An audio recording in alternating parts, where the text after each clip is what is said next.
Malaysian सरकारने इलेफंट सफारीवर ban टाकला। या न्यूजचे आपण एमपीएससीच्या नीतिशास्त्र पेपरच्या दृष्टिकोनातून विश्लेषण करूया।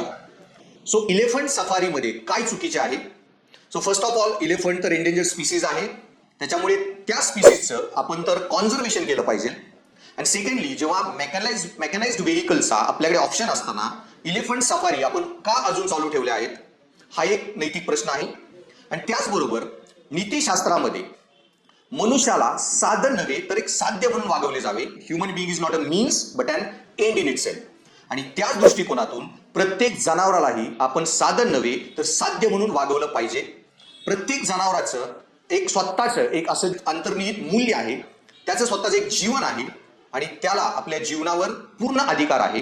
त्याला एक ऑब्जेक्ट म्हणून आपल्या फायद्यासाठी आपण पाहू शकत नाही।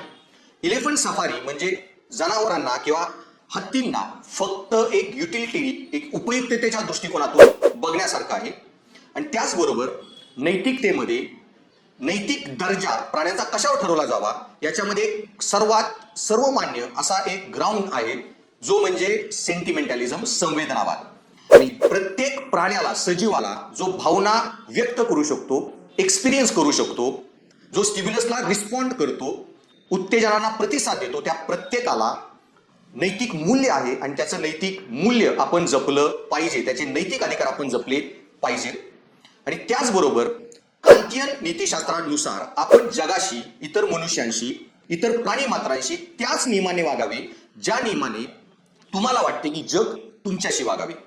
जर माणसांना आवडणार नाही की त्यांना एका वस्तूसारखे वापरले जावे, तर माणसांवर ही नैतिक जबाबदारी आहे की जनावरांना, हत्तींना एका वस्तूसारखे वापरू नये।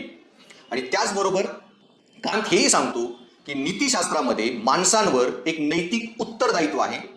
निसर्गाने किंवा देवाने फक्त मानवांनाच बुद्धी किंवा नैतिक तर्कशक्ती का दिली, याच्या मागे निसर्गाचा किंवा देवाचा काहीतरी उद्देश असला पाहिजे।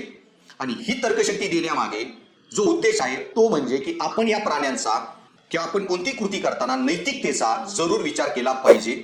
हे सर्व प्राणी आपल्या लहान मुलांसारखे आहेत आणि आपल्यावर ती नैतिक जबाबदारी आहे त्यांची काळजी घेण्याची, त्यांना नैतिकतेने वागवण्याची आणि त्यांच्यासाठी एक चांगला निसर्ग घडवण्याची।